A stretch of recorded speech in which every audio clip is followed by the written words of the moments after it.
Welcome to the Heather Pitty Podcast. This podcast is about going after the life that you're made for, not just surviving life, but actually thriving. So thanks for joining us. Let's jump in. Hello, everyone. I'm looking forward to this time. I wanted to just do a solo and talk to you a little bit about what my last year has been like. My year of 2021, my word for the year was compassion. And one of the things that I talk to about with people is just this idea that to have compassion for others, you have to have compassion for yourself. So one of the ways that I showed compassion to myself this last year was to hire my own coach. And I had a great year working with him. And these are some of my takeaways. And I just wanted to share them with you because it really transformed and influenced me. And it was happened to be the same year that I was launching a book, doing some pretty exciting things in my life and my work. My business was really taken off. I had a lot of different corporate clients and private clients and retreats and conferences, and just had a great time, had a great team around me. But with my whole world kind of growing and even exploding in a lot of ways, I needed some of my own support and some of my own help. So I went and hired my own coach because my basic philosophy really is that authentic leadership starts from within. So who we are as an individual and as a person is really what makes us and shapes us.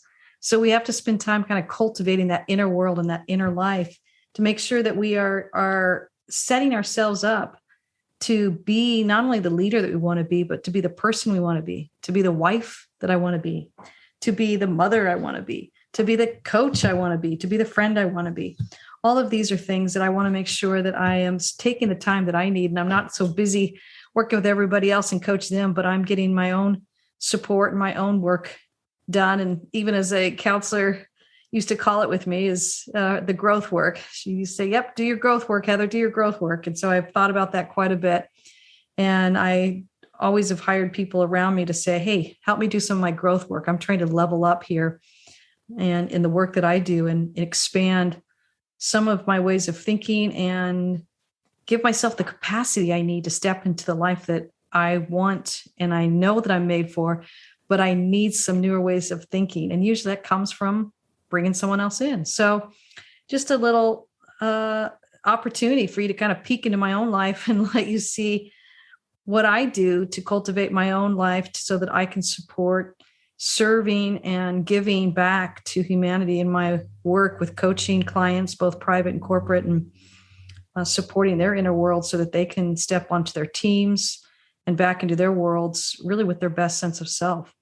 So one of the things I like to do in my work with people is I truly believe that if they can find their own clarity and their own confidence and their own courage, they can be their best self, which is the biggest asset that the company needs. The most important resource that any company or organization has is their people. So in the work that I do, I say, hey, let me first start working with the individuals and the people. And then I truly believe they will bring their own clarity, their own confidence, their own courage that will exponentially grow the clarity, the confidence, the courage of that team and that organization. So the work we do in our inner work supports who we are as leaders and how we show up for ourselves and for our team. And I believe that's what makes us great leaders. So I try and practice what I preach, and I do my own inner work. And I want to give you 6 takeaways that I learned from my coach in this last year that I spent. And it also kind of leads into why I moved into 2022 with this idea for the word welcome. But for 2021, my word was compassion. And part of how I needed to show more compassion to myself was really to slow down and hire some great coaches around me. And the very first lesson I learned when I worked with this last coach was, you get to belong to you. And I'll tell you a little bit why that was so important.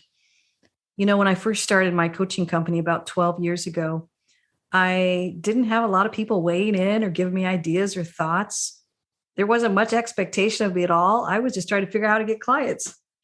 And there's some peace that happens there because you have this quiet world where you get to develop and decide who you are. The beautiful challenge that comes with success and as your world grows is you have more and more people weighing in, more and more people have agendas for your life, more and more different types of clients kind of come out of the woodwork and want different things from you. What that's going to require is just kind of a resetting to say, wait a minute, who am I and what do I want to give? What type of coach do I want to be? What do I really value? And how much of what I'm doing is really connected to what I'm made for? So as I was launching this book, The Life You're Made For, I just wanted to make sure I was really belonging to me, owning my own power. Sometimes we get this pull, especially the more people that are involved in your life or the more your clientele grows, you start getting this pull where you kind of belong to them. And if you struggle with people pleasing like I have, and I call it the tap dancing, you just start feeling like you're tap dancing, trying to show up for everyone else's agenda, trying to figure out what they want, what will make them happy. And it becomes a vicious circle where we start letting go of ourselves more and more until we become a shell of who we want to be. That's not what I want. So as my world began to grow and my clientele began to grow, I'm launching my book, I realized I want to make sure that I'm returning to who I am and really know who I am and affirming that I get to belong to me. And so that was really the first thing he said to me was like, Heather, you get to belong to you. I don't know why I needed to hear that, but I did. I think I was feeling the pressure of a lot of people pleasing. Out of that comment really came this awareness of owning my own power, staying in that space and recognizing quicker people who were starting to put obligations on me. And they were in my personal life and they were in my professional life, but people who kind of treated you like you owe me or you feel obligated to me or there's a sense of guilt, I began to realize, yeah, they don't want me to belong to me. They want me to belong to them, to their agenda, their ideas, their needs, whatever else is going on. I began to recognize that quicker and it helped me just hold my own in this world as I began to say, no, that's not going to work for me. Or, yeah, I'm not interested in that. Or I'm not a fit for that type of project. Or there are different coaches out there that do what you want, but I'm not one of them.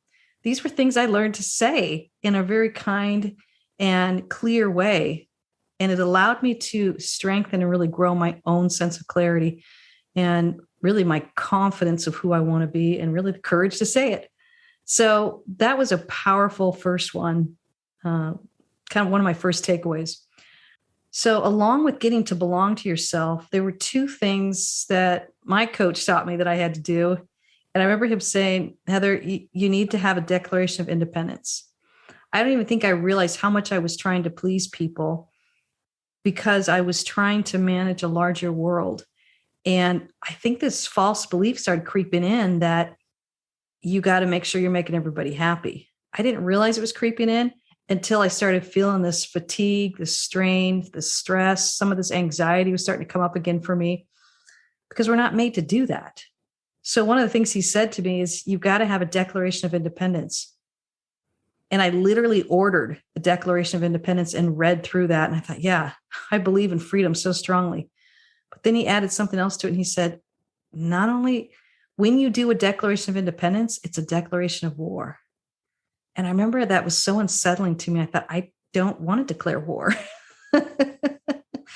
I just want to be free. And I want everyone to be happy that I'm free.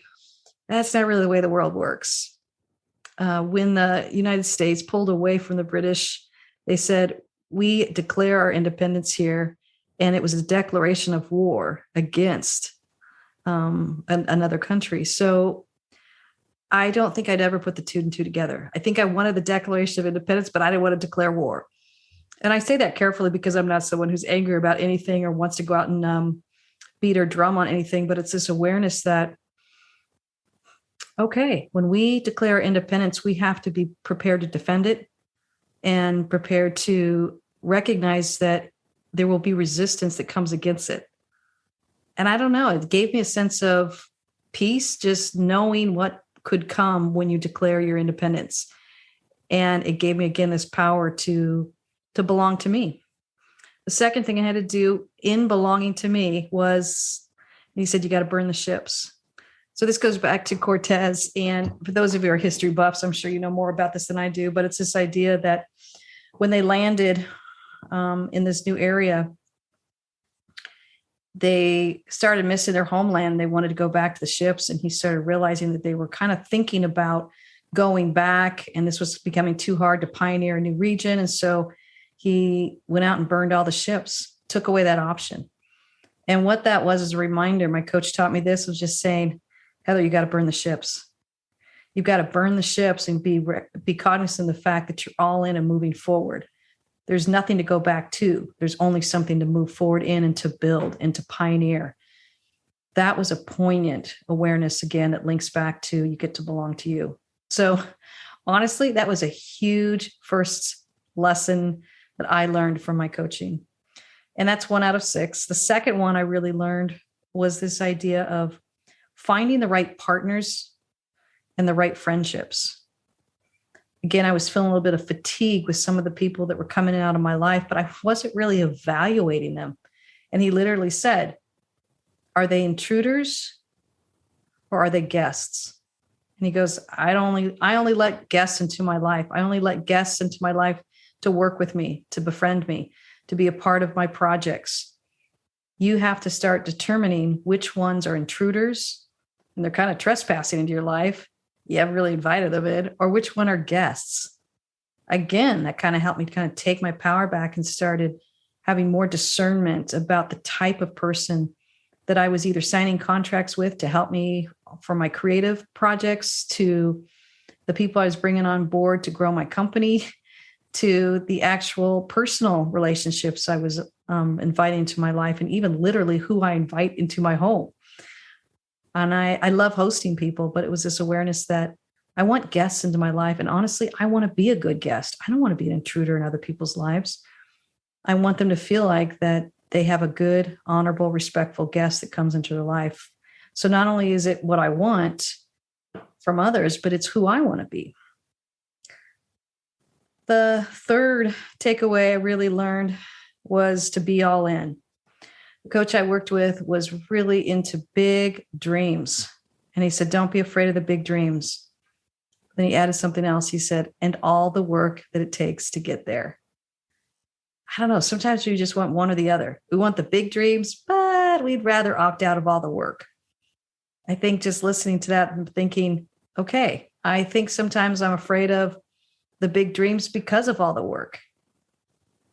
And I began to realize I have what it takes to step into the dreams and the work. And I've got all the right people around me to support me. They are great people that can help me do what I can't do and help me hold what I cannot hold. And again, it had to kind of push on one of my false beliefs that I have to figure it all out myself. In order for my world to grow, I had to allow more and more people in that I trusted, which also means that I had to be more selective, that they needed to be guests, not intruders. But I needed people also joining me saying, I am all in with who you are and what you're trying to develop and the message you're trying to give to this world and how you're trying to serve humanity. And in doing so, I get to serve them as we synergistically kind of create this partnership of we're all in to really show up for our best lives, to show up wholeheartedly for the life that we're made for. So that's all I partner with. Those type of people, they're saying, yeah, we're all in. The fourth thing I really learned was this idea, what I'm calling fully owning your power and your presence. In my work, I get to speak, I get to teach, I get to have lots of great one-on-one conversations. I do groups, I do retreats, I do conferences. I have such a great time interfacing with people. But sometimes it can be intimidating because you're not sure what you're stepping into. And it takes you a little bit to orient. And sometimes you show up and it's a very unexpected situation. I even remember just recently showing up on a Zoom call with the group coaching, and it did not go in the direction I thought. They were in the middle of a lot of crises. There was some really challenges with some employees there, and they needed to talk about that. And I needed to create a space for that. I wanted to talk about some other stuff about inspiring leadership, but they needed to talk about some hard things. They needed direction on it. You really never know what you're walking into. And so you try and meet the client where they're at. You try and meet the person where they're at, but you're also fully aware of the fact that you hold a certain amount of power and they hold a certain amount of power. And so you're trying to honor both your own personal presence and your power that you hold within yourself, and you're trying to honor theirs. Sometimes they may ask me, well, what should I do? Are you kidding? I don't want to tell them what they should do. I want them to feel very powerful and empowered to make their own decisions. So I'll walk through the different options with them. We'll think through it together. But I want them to feel their power, but I want them to also feel my presence in their power and my belief in their power. So this idea of power and presence is something that I am taking a closer look at to both hold my own in this world, but also help other people hold their own. I believe if we can hold our own well, and it's not a power move, it's not a power grab, it's not a pushing down of people. It's this, I get to hold my own power as I serve through this power, and I get to empower other people to grab onto their power and be their best self in this world. So there's a confidence that we hold together in one another's presence. There's a trust that we get to empower one another. And to be able to do that is a high responsibility. So how I hold my own power and how I encourage other people to either reach out for more of their own or to strengthen more of their own power, and actually to believe in their own power. It's a lot of the work I do. I don't want to hold it for them, though. I want them to feel like they can hold it for themselves. And I want to be here coaching them through it and showing them that they have so much more potential and powerful presence than they realize. So that was the fourth one of fully owning your power and presence. And a fifth one, I just love this phrase, so I'll just share it with you. He used this phrase of, Heather, you get to curate the experience.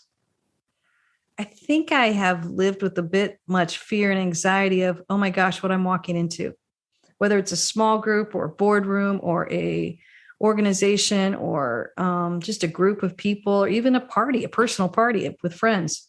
I think I've lived with more of, oh my, what am I walking into? What am I walking into? Again, him reminding me, you get to curate the experience. That was such a powerful phrase for me that allowed me to start really enjoying the anticipation of what I was walking into. There was nothing to fear. There's nothing to feel anxious about.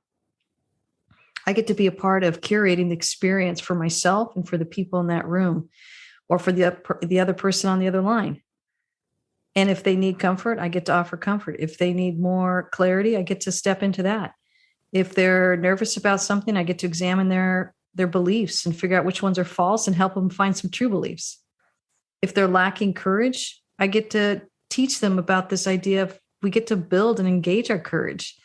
And yes, it happens through vulnerability. Courage cannot happen without vulnerability. So it's this idea of really stepping into an experience and curating it with the other person, but also allowing that person to be a part of curating it with you. And that comes through question asking, that comes through kindness, it comes through humor, it comes through grace, and it comes through just acknowledging sometimes the needed reassurance and comfort we all need when we're trying to grow. The actual process of growth, I have a tremendous amount of empathy for because it is challenging, it's uncomfortable, it's painful, it's scary, it's vulnerable. And sometimes you're not sure if it's the right thing because it's so uncomfortable. I get to just be the voice that says, oh, that pain you're experiencing, yeah, that's growing pains. That uncomfortableness you're experiencing, oh yeah, that's what it feels like to level up. We all want these big, beautiful lives, but sometimes we confuse the pain of what it means sometimes to grow into these lives. And so we tend to avoid it, right? Put our hand over a stove and it feels hot. We want to pull our hand back. Part of my work is to just step into the experience with people and say, it's going to be okay. You're going to thank yourself later.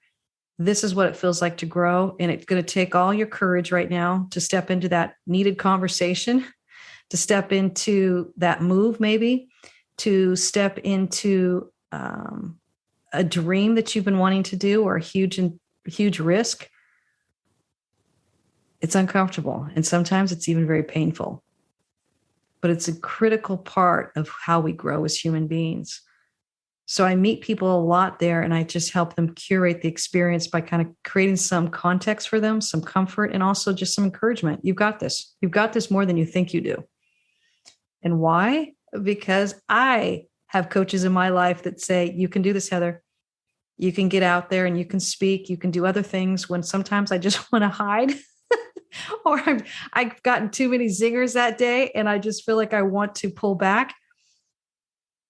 I hire my own coaches, my own therapists who step into my life and say, okay, I see what's happening here. It's just pulling out a false belief, or it's starting to impact your confidence, or you've got too many intruders in your life and not enough guests. You get to go back and you get to curate this experience. So not only is it an experience that when I walk in an organization, do I get to curate that, but I actually get to curate how I live my life day to day. As I work out of my office, as I work with people, as I interface with my 17-year-old son and my husband of 28 years and the neighbor down the street, or stepping into a grocery store, whether it's my personal life or professional life, all of it gets to be curated by me. And I love that idea. I love that idea, instead of feeling like you have to show up almost like a victim to this world, not sure what's going to happen. And so I want to encourage each of you to just be aware of how you curate your own experiences. And then last but not least, I think this idea of living on purpose. I love a purposeful life. I coach people on this idea of a purposeful life. And one of the things he said to me is our lives are about a journey toward purpose.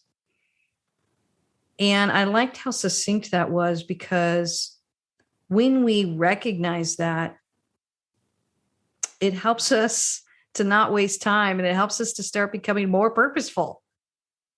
Why do we do these things? What is the motivation behind why we do these things? And when I started really thinking about, why do I do this work? And why did I go into this almost 12 years ago now? Well, it came from this idea that I had that a team is only as good as the individual.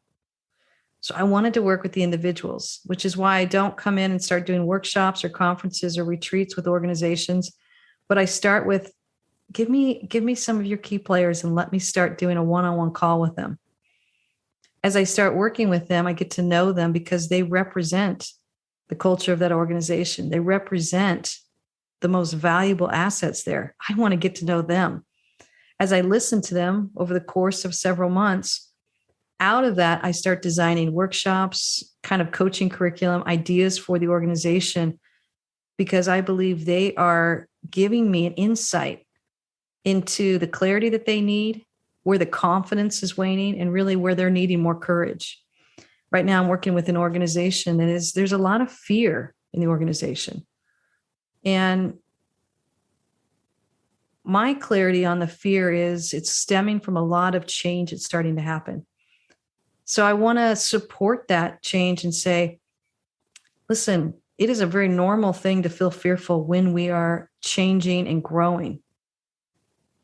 Why don't we just talk about it and talk about what we're scared of? Because I listen to it all day long, and I'm hearing why people are scared and what they're fearful of, everything from job loss to failing to unsure about next moves to not knowing what they're doing because they've never done it before. And they kind of whisper it to me. And one of the things I'm noticing is we get to all get in the same room and say it to each other, because we are all trying to live purposeful lives. We're all trying to understand why we do the things we do. And we want to have a strong intrinsic motivation for stepping into that. We want a peace about our purpose in this world. So I think learning how to live on purpose requires a level of community to check our purpose. Whether you check it with a coach, whether you check it with a friend, whether you check it with a group or with a colleague or with your supervisor, learning how to check your purpose and your motivation behind the purpose has been a powerful experience for me. And my own coach said to me, why are you motivated by what you do? What is motivating you to keep doing this, to write this book, to do podcasts, to step out in this world, to coach more clients? And I thought, I want to help as many people as I can. I want everyone to feel like they can go find their clarity. They live with a sense of confidence that they actually can influence to either grow or shrink. They have courage within them that, again, they can either build and engage or they can diminish. I want people to know this. And in my book, it's like a manual for you to sit down and start really cultivating your own clarity and your own building your own confidence and engaging your own courage. I want people to know they can do this on their own. So that's why the book has this presence of, I wish I could be there with you and talk with you through this. But here's the next best thing. You're going to feel my presence in this book and this chapters, and hopefully you're going to feel the ability to find your purpose in this world, to go after the life that you're made for, to get clarity on what makes you feel most alive, to recognize that you get to influence your confidence level by what you believe, and really to learn that courage comes and grows with how we engage it, not with how we avoid it. So those are my thoughts, those 6 main areas.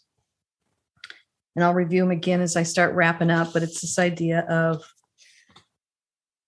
the first one, you get to belong to you. And in doing that, you got to burn the ships. You got to have a declaration of independence. And with that comes a declaration of war, but you get to belong to you.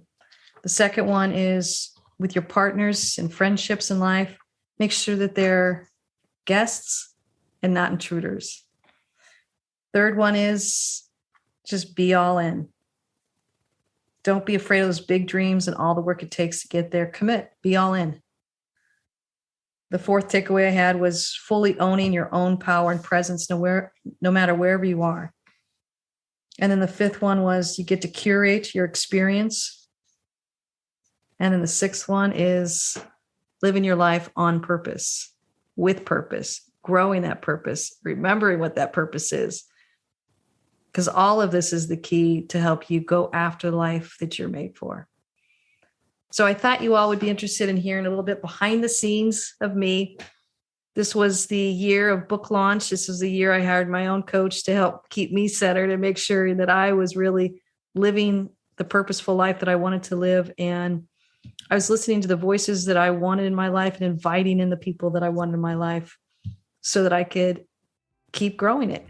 So as I wrap up, I just want to say, go for it. Go after your clarity, go after your confidence, go after your courage, and be encouraged that you have the power to do that, and invite in people that will support your clarity, that will support this 3C living of more clarity, more confidence, and more courage in your life. Thanks for listening. And please drop a review. It really helps us out wherever you're listening from. And if you want to find out more about your clarity, your confidence, and your courage, go ahead and get my book, and you can find it at heatherpenny.com. Cheering you all on.